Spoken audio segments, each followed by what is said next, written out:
अच्छा, अस्सलाम वालेकुम। क्लास स्टार्ट करते हैं आज की, ठीक है? तो भई देखिए, आज की क्लास में सबसे पहले रिव्यू करते हैं लास्ट क्लास का रिवीजन कि भई हमने लास्ट क्लास में क्या पढ़ा था। सबसे पहले हमने फाइल्स एंड फ़ोल्डर्स को पढ़ा था। फाइल्स हमारे पास एक स्पेसिफिक डेटा का कलेक्शन होता है, यानी कि अगर एक इमेज है बिल्ली की, तो वो इमेज बिल्ली की रहेगी। आप खोलेंगे तो किसी और चीज़ की नहीं हो जाएगी। इसी तरह हमारे पास हमने फ़ोल्डर पढ़ा कि फ़ोल्डर के अंदर आप मुख्तलिफ टाइप का डेटा रख सकते हैं, मगर फाइल के अंदर आप एक स्पेसिफिक टाइप का डेटा रखते हैं। फिर हमने पढ़ा कि भाई फाइल के बनाने के वक्त हमारे पास दो चीजें रिक्वायरमेंट होती है। सबसे पहले फाइल का नाम, उसके बाद डॉट लगा के एक्सटेंशन। एक्सटेंशन को आप टाइप ले सकते हैं कि भाई ये फाइल किस चीज की है, ये बताने के लिए एक्सटेंशन लगता है।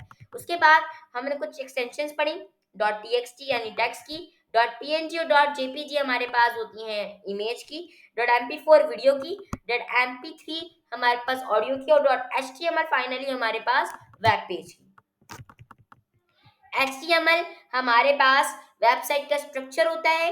अगर हम कोई भी चीज़ की बात करें रियल लाइफ एग्जांपल की, तो उसके अंदर सबसे पहले हम स्ट्रक्चर क्रिएट करते हैं। तो किसी चीज़ का भी स्ट्रक्चर हमारे पास जो है बनता है, लाज़मी होता है। तो वेबसाइट का जो स्ट्रक्चर है वो हमारे पास एचटीएमएल से क्रिएट होता है। एचटीएमएल की फुल फॉर्म है हाइपरटेक्स्ट मार्कअप लैंग्वेज। ये एक मार्कअप लैंग्वेज है, प्रोग्रामिंग लैंग्वेज नहीं है। ये एक मार्कअप लैंग्वेज है। अब इसे मार्कअप लैंग्वेज क्यों कहते हैं, हम आगे पढ़ेंगे। मार्कअप्स को ही एलिमेंट्स बोलते हैं। अब एलिमेंट्स क्या है ये भी हम पढ़ते हैं। सबसे पहले हम बात करते हैं कि भाई एलिमेंट्स क्या है, ठीक है? एलिमेंट्स जो है वो टैग से मिलके बनते हैं। तो भाई टैग्स क्या है, मैंने बात की भाई एलिमेंट्स जो है उन्हीं को मार्कअप्स बोलते हैं। और एलिमेंट और मार्कअप जो है हमारे पास किस चीज से बने हुए, टैग से। भाई अब ये टैग क्या चीज है, ठीक है? स्टेप बाय स्टेप चलते हैं। टैग जो है हमारे पास,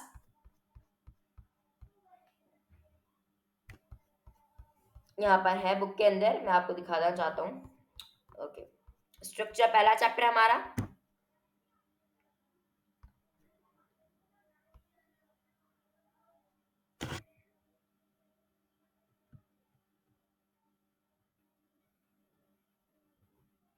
अच्छा, ये देखिए, ये है हमारा पहला टैग, ओपनिंग टैग, जिसके अंदर सबसे पहले लेस देन फिर ग्रेटर देन, और उसके बीच में जो है एक एलिमेंट है, कैरेक्टर है कि भाई ये किस चीज का ओपनिंग टैग है। ये ओपनिंग टैग है और ये क्लोजिंग टैग है, जिसके अंदर एक पावर स्लैश आ गया, ठीक है? पावर स्लैश का आप दरवाजे की तरह ले सकते हैं कि भाई ये पावर स्लैश लग गया, दैट्स मीन यहाँ से अब बंद हो गया, ठीक है? तो पावर स्लैश जब एक ओपनिंग टैग और एक क्लोजिंग टैग आपस में मर्ज हो जाएंगे, तो फिर एक एलिमेंट हमारे पास क्रिएट हो जाएगा, ठीक है? फिर हमारे पास हमने एट्रीब्यूट्स पढ़े थे, नहीं पढ़े थे हमने एट्रीब्यूट्स, तो हम एट्रीब्यूट्स आगे पढ़ेंगे, ठीक है? इसके बाद अब हम चलते हैं कि भाई हमें अपना कोड लिखना कहाँ पर है। तो मैंने आपको बताया भाई, मैं आपको फिर भेज दूंगा, वीएस कोड पर आप जाएंगे। वीएस कोड पर जाने के बाद आप यहाँ पर विजुअल कोड पे जाकर आप यहाँ से डाउनलोड कर लेंगे। यहाँ मैंने डाउनलोड पे लगा दिया था, ये हमारे पास डाउनलोड हो गया। अब यहाँ देखिए, बस वो क्लिक करूंगा डबल,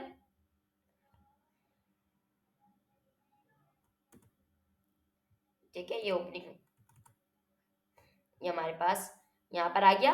अब मैं इसको डबल क्लिक करूंगा,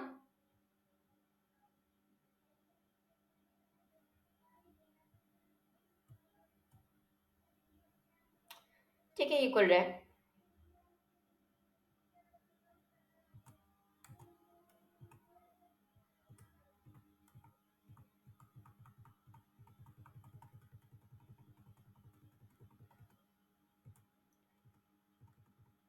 ये मुझे बोल रहा है कि भाई आपके पास पहले से इंस्टॉल है। तो जी हाँ, मेरे पास पहले से इंस्टॉल है।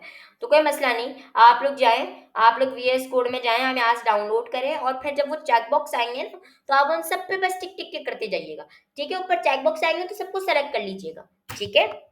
चेक बॉक्स आएँगे तो आपने सबको सेलेक्ट कर लेना है, ठीक है? उसके बाद हम चलते हैं कि भाई हमने काम किस तरह करना है।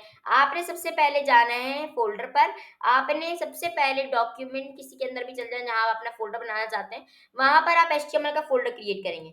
उसके बाद आप इसके अंदर क्लास 1 बनाएँगे, क्लास 1 का फ़ोल्डर, और उसके अंदर आप जो है क्या करेंगे, राइट क्लिक करेंगे एंड आप ओपन विद कोड कर देंगे। जैसे ही आप ओपन विद कोड करेंगे, तो हमारे पास इस तरीके का हमारे पास क्या आ गया, पेज आ जाएगा, खुल जाएगा। अब आप क्या करेंगे, यहाँ पर अब आप ऑप्शंस देख रहे हैं, यहाँ पर ये ऑप्शंस देख रहे हैं। अब आप क्या करेंगे, इसमें से ये फाइल वाला, ये फाइल को क्रिएट करने वाला है और ये फ़ोल्डर को क्रिएट करने वाला। तो अब आप यहाँ पर फाइल पे क्रिएट करेंगे और यहाँ पर आप लिखेंगे index.html, ठीक है। यहाँ पर इंडेक्स जो है इस फाइल का नाम है और डॉट एचटीएमएल इसका एक्सटेंशन है कि भाई ये वेब पेज की फाइल है, ठीक है।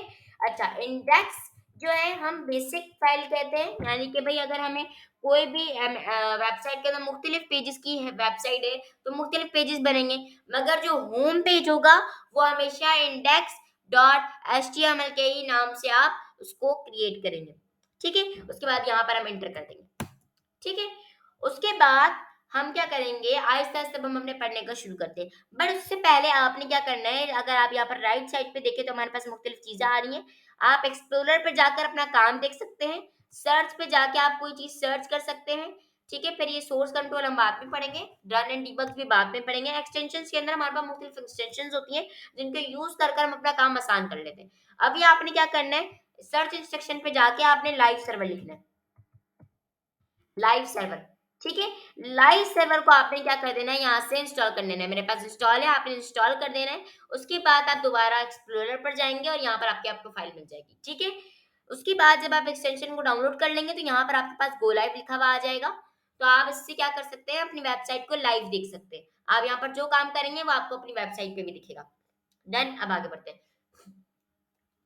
एचटीएमएल की कोड की शुरुआत सबसे पहले होती है ये बताकर कि भाई हमारे पास ये जो कोड है हमारा ये किस एचटीएमएल से बिलोंग करता है।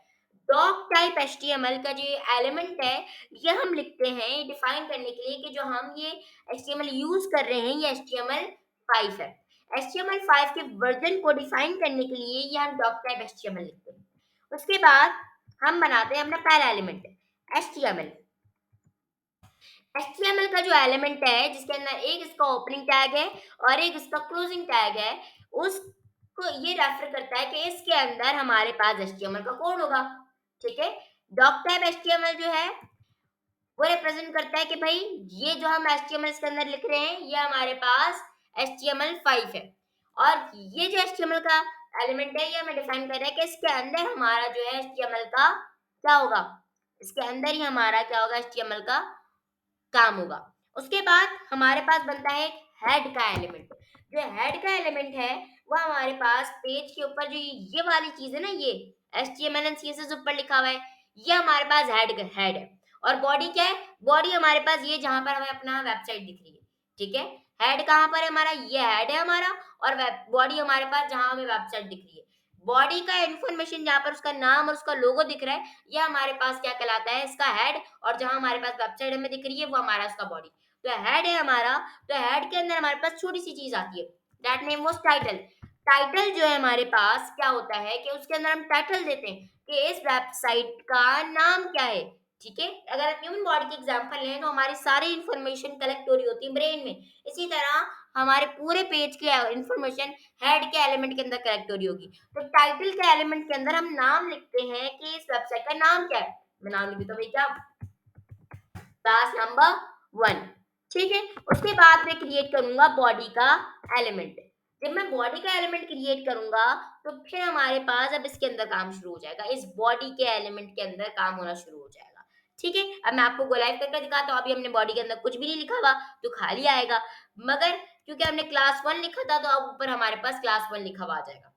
जल्दी से गोलाइव हो जाइए, हो गया गोलाइव। अब यहाँ देखें ऊपर क्लास 1 लिखा हुआ आ गया, ठीक है। अभी यहाँ पर कुछ नहीं आया। अब हम स्टार्ट करते हैं। सबसे पहला एलिमेंट हमने पढ़ना है P. P is for paragraph, यानी कि इसके अंदर हम अपना पैराग्राफ लिख सकते हैं, like my name is Anas Asif, I am the teacher of your HTML course. ये मैंने एक पैराग्राफ लिख दिया। अब यहाँ पर हम जाएंगे तो यहाँ पर एक छोटी सी टेक्स्ट का एक एलिमेंट, एक पैराग्राफ हमारे पास आ गया, देख सकते हैं आप। ये हमारे पास जो है पैराग्राफ होता है, इसके अंदर हम जितना चाहे पैराग्राफ लिख सकते हैं। उसके बाद हमारे पास हम पढ़ते हैं हेडिंग्स के एलिमेंट्स।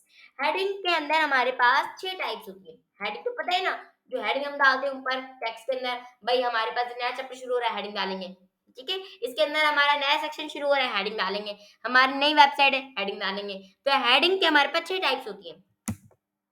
H1 हेडिंग नंबर 1, ठीक है, H1 heading number 1, H2 heading number 2, मैं आपको दिखा देता हूँ H2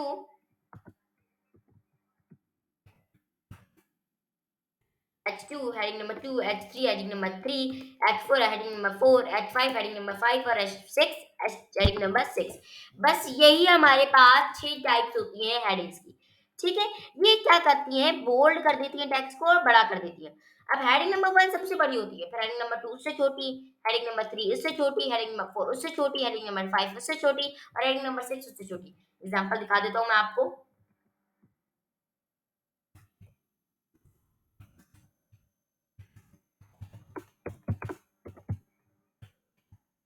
ठीक है, अब मैंने यहाँ पे लिख दिया हेलो वर्ल्ड। अब जैसे ही मैंने हेलो वर्ल्ड लिखा तो यहाँ पर आप देख सकते हैं, बात समझ में आई? यहाँ पर क्या हुआ, अब यहाँ देखिए ये फर्स्ट एलिमेंट है तो ये सबसे बड़ा है, उसके बाद छोटा होता गया, फिर छोटा होता गया, फिर छोटा छोटा छोटा छोटा छोटा छोटा सबसे छोटा हो गया। तो हमारे पास जो हेडिंग्स हैं वो 6 टाइप्स की होती हैं, H1 से लेकर H6 तक, और ये टेक्स्ट को बोल्ड कर देती है और मुख्तलिफ साइजेस में आती है। H1 सबसे बड़ी हेडिंग होती है, the biggest heading is H1, फिर H2 से छोटी, H3 उससे छोटी, H4 इससे छोटी, फिर H5 उससे छोटी, H6 उससे छोटी, H7 नहीं होती। उसके बाद हम बात करते हैं, उसके बाद हमारे पास आ जाता है कुछ एलिमेंट्स जो कि हमारे पास टेक्स्ट के अंदर थोड़े से स्टाइल्स लाते हैं, यानी कि हम प्री का पैराग्राफ लिखते हैं, मगर उससे पहले चीज कि अगर हमें पैराग्राफ नहीं लिखना और हमें एक एग्जांपल टेक्स्ट चाहिए तो हम क्या करेंगे, लॉरम लिखेंगे। क्या लिखेंगे, लॉरम। तो एक एग्जांपल टेक्स्ट आ जाएगा, लॉरम लिखकर हम इंटर करेंगे, किसमें, लॉरम और इंटर, तो हमारे पास एक पैराग्राफ आ जाएगा। अगर हम लॉरम को किसी चीज से मल्टीप्लाई कर देते हैं, लाइक लॉरम 9, तो ये 9 पैराग्राफ्स को ले आएगा। ये देखिए 1 2 3 4 5 6 7 8 9, 9 पैराग्राफ्स ले आया। तो अभी मुझे कितने चाहिए, मुझे एक ही चाहिए, तो मैं मल्टीप्लाई नहीं करूंगा, मैं डायरेक्ट इसको क्या करूंगा भाई, क्या, मुझे लॉरम ला दो, दैट्स इट। ठीक है, अब मुझे क्या करना है, ये मैंने देख लिया, अब मुझे क्या करना है कि किसी एलिमेंट को मोटा करना है, बोल्ड करना है, तो मैं क्या करूंगा, बी का एलिमेंट यूज करूंगा, बी इज फॉर बोल्ड। तो अब मैं इसको क्या करूंगा भाई, यहाँ पर लिख देता हूँ बोल्ड, तो अभी क्या करेगा, इस टेक्स्ट को बोल्ड कर देगा। ये देखिए इसी के बराबर में एक नॉर्मल टेक्स्ट भी लिख देता हूँ ताकि एग्जाम्पल समझ में आ जाए। तो ये हमारे पास नॉर्मल टेक्स्ट है, बोल्ड का एड कर दिया, ये हमारे पास नॉर्मल टेक्स्ट है, और ये हमारे पास बोल्ड हुआ हुआ टेक्स्ट है जो कि थोड़ा सा थिक है, बोल्ड से ये हमारे पास बोल्ड से, ये जो ये वाला बोल्ड है उससे थोड़ा सा ये थिक है, जो हमने बोल्ड जिसको किया हुआ है। इसी तरह हमारे पास होता है इटैलिक, आई फॉर इटैलिक, तो हमारे पास ये क्या करता है, थोड़ा सा इसको तिरछा कर देता है, यानी थोड़ा सा टेढ़ा कर देता है। अब यहाँ पर आप नॉर्मल टेक्स्ट लिखते हैं, क्या देखें ये थोड़ा सा तिरछा हुआ है, यानी थोड़ा सा झुका हुआ है, और ये हमारे पास नहीं झुका हुआ। इसी तरह यहाँ पर देखें बोल्ड हुआ हुआ था, ये वाला बोल्ड हुआ हुआ है बट ये वाला नहीं हुआ हुआ। इसी तरह ये वाला इटैलिक हुआ हुआ है बट ये वाला नहीं हुआ हुआ। हम बोल्ड और इटैलिक को एक साथ भी यूज कर सकते हैं, किस तरीके से, बोल्ड लिखा उसके अंदर इटैलिक लिख दिया। जरूरी नहीं है कि भाई बोल्ड इटैलिक अंदर आएगा, पहले इटैलिक लिखें फिर अंदर बोल्ड लिख लें, इट्स अप टू यू। ठीक है, तो अभी क्या करेगा, बोल्ड भी कर देगा और इटैलिक भी कर देगा। मैं दोनों दोनों में बोल्ड लिख देता हूँ, तो अभी क्या करेगा, बोल्ड भी कर देगा और इटैलिक भी कर देगा। ये देखिए इसने थोड़ा सा झुका भी दिया और थोड़ा सा मोटा भी कर दिया। अब मुझे नीचे लाइन चाहिए, मुझे अंडर एक लाइन चाहिए, इस टेक्स्ट के अंदर एक लाइन चाहिए, तो मैं क्या करूंगा, यूज करूंगा यू का एलिमेंट। तो अब ये क्या करेगा, अंदर एक लाइन को क्रिएट कर देगा। ये देखिए ये कर दी लाइन क्रिएट, एक कर दी ना लाइन क्रिएट एक। ठीक है, इसी तरह हम बोल्ड इटैलिक को भी अंडरलाइन के साथ यूज कर सकते हैं। बोल्ड किया, इटैलिक किया, यू यूज करा, या तो आप पहले यू लिख लें, पहले आई लिख लें, पहले बोल्ड लिख लें, सब तो यू। एंड अब मैं इसके अंदर कुछ भी लिखूंगा, अंडरलाइन, अंडरलाइन प्लस बोल्ड किया हुआ मैंने और प्लस इटैलिक किया हुआ, इटैलिक किया हुआ। ठीक है, अब जब मैं इसको करूंगा तो ये देखिए बोल्ड भी कर दिया इसने, अंडरलाइन भी कर दिया और इटैलिक भी कर दिया। अब मुझे बीच में लाइन चाहिए लाइक लगे कि ये टेक्स्ट कटा हुआ है, तो वो मैं किस तरह करूंगा, वो मैं यूज करूंगा एस। ठीक है, मैं यूज करूंगा एस का, S is for strike through. ठीक है, मैं यहाँ पे लिख देता हूँ स्ट्राइक थ्रू, तो S is for strike through. अब यहाँ देखिए इसने क्या कर दिया, बीच में एक लाइन ले आया। ठीक है, इसी तरह हम इसके अंदर भी कर सकते हैं कि भाई हम पहले एस लिख दें, फिर बी लिख दें, फिर आई लिख दें, फिर यू लिख दें, चाहे तो पहले यू लिख दें, इट्स अप टू यू। इसको भी हम एक साथ यूज कर सकते हैं। यहाँ पर मैं लिख देता हूँ भाई स्ट्राइक थ्रू यूज हुआ है इसमें, स्ट्राइक थ्रू प्लस, हमारे पास strike through plus underline plus bold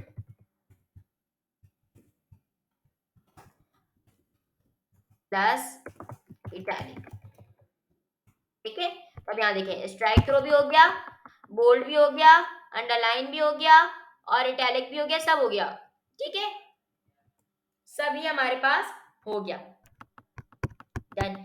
अब हमने क्या करना है, अब हमने लेट सपोज कि किसी टेक्स्ट को ऊपर लेकर आना है, तो अब हम क्या करेंगे, यूज करेंगे सबस्क्रिप्ट। भाई देखिए हमारे पास केमिकल फॉर्मूलाज आपने पढ़े होंगे, नहीं पढ़े तो कोई मसला नहीं। भाई हमारे पास CO2 है, अब मुझे क्या करना है कि जो CO2 का जो 2 है इसको नीचे लेकर आना है, छोटा सा करके नीचे ले आना है, तो मैं यूज करूंगा सबस्क्रिप्ट। क्या यूज करूंगा, SUB का एलिमेंट।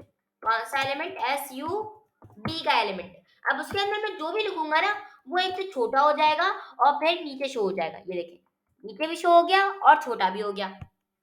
बात समझ में आई, SUB। या और इसी के अलावा अगर मुझे इसको ऊपर शो करवाना है, लाइक मुझे ऊपर शो करवाना है, तो यूज होगा SUP। कितना आसान है, ये ऊपर हो गया, ये नीचे, ये ऊपर। SUB से क्या होगा, ऊपर जाएगा, SUP से हमारे पास नीचे जाएगा। याद करने के लिए B for base, P for power. Power हमेशा ऊपर लगती है, बेस हमेशा नीचे होती है। ठीक है, तो बस ये याद रखिएगा। अभी तक हमने क्या क्या पढ़ लिया, हमने पैराग्राफ पढ़ लिया। पैराग्राफ को हमने एग्जाम्पल पैराग्राफ लॉरेम के जरिए किस तरह लाना है, H1 से लेकर H6 तक पढ़ लिया। बोल्ड पढ़ लिया, इटैलिक पढ़ लिया, अंडरलाइन पढ़ लिया, स्ट्राइक थ्रो पढ़ लिया, फिर हमने सबस्क्रिप्ट पढ़ लिया, फिर सुपरस्क्रिप्ट पढ़ लिया। दैट्स इट, हमने यहाँ तक ही आज हमने पढ़ा है और हमने कुछ भी नहीं किया। बस आपका असाइनमेंट ये है कि आपने ये बनाना है, ठीक है, और फिर आपने मुझे एक पिक्चर भेजनी है इसकी, ठीक है, एंड इसकी पिक्चर भेजनी है मुझे किसमें, कम्युनिटी ऑफ स्टूडेंट ग्रुप में। ठीक है, HTML के ग्रुप में नहीं, कम्युनिटी ऑफ स्टूडेंट ग्रुप में HTML में भेज दीजिएगा। ठीक है, HTML में भी भेजेंगे, एक इसकी पिक्चर और एक इस कोड की पिक्चर। ठीक है जी, चले जी।